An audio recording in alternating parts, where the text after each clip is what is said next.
The Inquisition wanted something else out of its victims, which is also going to sound very familiar to you, and casts a long shadow over history. Imagine the scene. We have someone accused of heresy, denies that they are a heretic.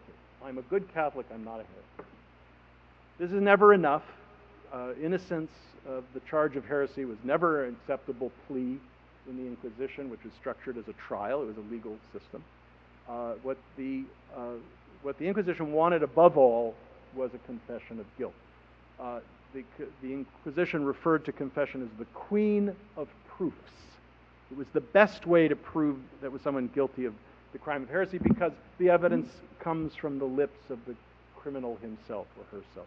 And when you're talking about a crime that takes place in the privacy of your consciousness, what other evidence is there really except confession? So confession was what they wanted. And so then the victim is taken into the torture chamber, usually a subterranean chamber, lit by torchlight. The standard tortures are applied: the waterboarding, the water torture, the hot tongs, the rack, the wheel, the strappado. All of these are described in some detail in my book. And let's say that at a certain point after the first degree or the second degree or the third degree, the victim concedes the point and says, okay, enough, stop the torture, I confess. I am a heretic, and I regret it, I repudiate it, I recant my false beliefs, I embrace the dogma of the church. What happens then?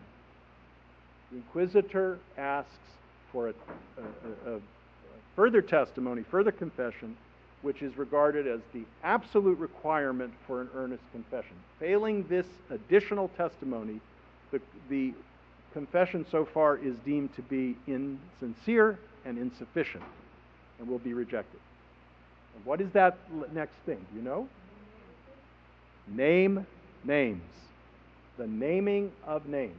Who are the other heretics of your acquaintance? Relations, husband or wife, children, mother or father, neighbor, friend. You must name names.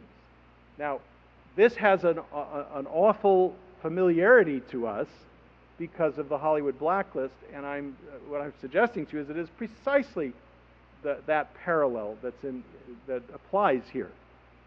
The authoritarian mind wants more than the individual victim, because that's a little too easy. It's just a little too facile to say, I confess. The victim must name names. In fact, Galileo, although he didn't name names, promised to do so if he claimed he didn't know any other heretics who held this belief. But, I mean, at that point we were late enough in the history of the Inquisition that there was a little bit of winking and nodding going on. But in the formal proceedings of the trial of Galileo, he says, I promise to tell the Inquisition wherever I am if I hear of any heretics in the future. And if you did not name names, it was as if you hadn't confessed at all, and what's worse, it is as if you had given a false confession, and a false confession would merit the ultimate punishment of burning at the stake.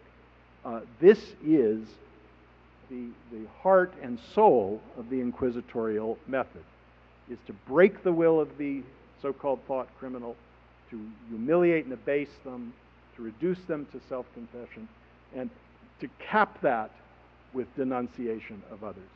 And again, when you think about it, given that there is no hard evidence of this thought crime, there is no external evidence. There might be a document, you could imagine a document or an eyewitness to some ritual. I mean, there might be some form of evidence that we would recognize as evidence, but the evidence was usually the self-confession of the victim and the denunciation by the victim of others. And that was the poison that spread into the popular consciousness that did the real work of the Inquisition. Everything I've told you about so far was done in darkness and in secrecy. The interrogation, the application of torture, the confession, these were all secret proceedings. It was only when the victim was adjudged to be a heretic that he or she was brought to the auto da fe, which is a great public spectacle, and publicly tortured. Now, I told you earlier that the Inquisition was not designed to victimize Jews, and that in fact Jews were beyond its jurisdiction. But I do have to explain what I mean by that, because it's true in an interesting way that countless thousands of Jews, or people that the Inquisition regarded as Jews, were victimized. Now, how does that come to be? In 1492, the great year of the sailing of Columbus, the same monarchs who sent him on his voyages of discovery, which brought Europe to America and created the haven where we all live. I mean, it's a great stirring story from certain points of view, maybe not from the Native American point of view. In that same year, the Ferdinand and Isabella, under the influence of the Queen's confessor, a man whose name you will recognize, it is Torquemada, said, to be a glorious Catholic kingdom, you need to get rid of the Jews, and also, by the way, the Muslims, who've been living in Spain for centuries. They're polluting this country. We want a country that's Judenrein, free of Jews. And so the Spanish monarchs in 1492 issued a decree which gave to the Jews of Spain, and later the same decree was issued against Muslims, to either convert to Catholicism or to leave. Now, this was a successful community in the diaspora, and there were Jews who didn't want to leave. There were Jews who left, but there were many who wanted to stay, and so they took what they understood to be the deal that was offered to them. They converted to Catholicism. And here is another of the great ironies of the Inquisition. By converting to Catholicism, they forfeited the protection they enjoyed as professing Jews, and they placed themselves under the jurisdiction of the Inquisition. At that point, they were fair game.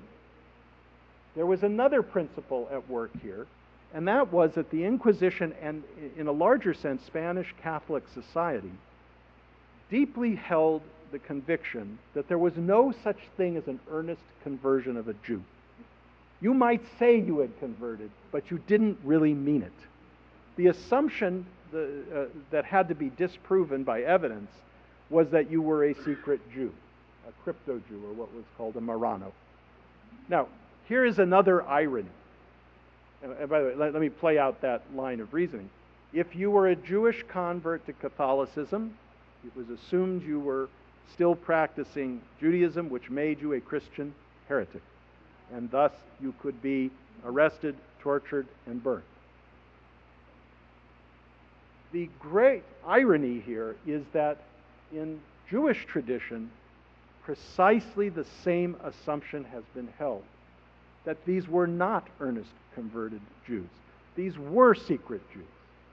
And we have told ourselves this as a people for centuries because it means that those converted Jews who died in the flames of the auto da fe were martyrs to the name, martyrs of Judaism. Now, here's an interesting fact. In the 1970s, a Jewish historian whose name is Ben Zion Netanyahu. Now, this is a name to ponder. This is the father of Bibi Netanyahu. He's also the father of Johnathan Netanyahu, as you may remember, was the only casualty of the heroic rescue at Entebbe. He was the only man in uniform who died at Entebbe. And his younger brother is soon to be the prime minister yet again of Israel. The father of these two men, Ben Zion Netanyahu, was a historian of the Inquisition, and he dared to raise the provocative idea that perhaps these Jews who converted to Catholicism really meant to convert. Maybe they were not secret Jews. Maybe they were falsely accused of being secret Jews, and they were in fact earnest Christians, in which case, if they were martyrs when they went to the flames, they were Christian martyrs, not Jewish ones. Now, this is a remarkable and radical proposition, but it has held sway over the historiography, the scholarship of the Inquisition. Netanyahu has persuaded a great many historians that, in fact, this was a slander against those earnest converts who meant to take the deal that they were offered.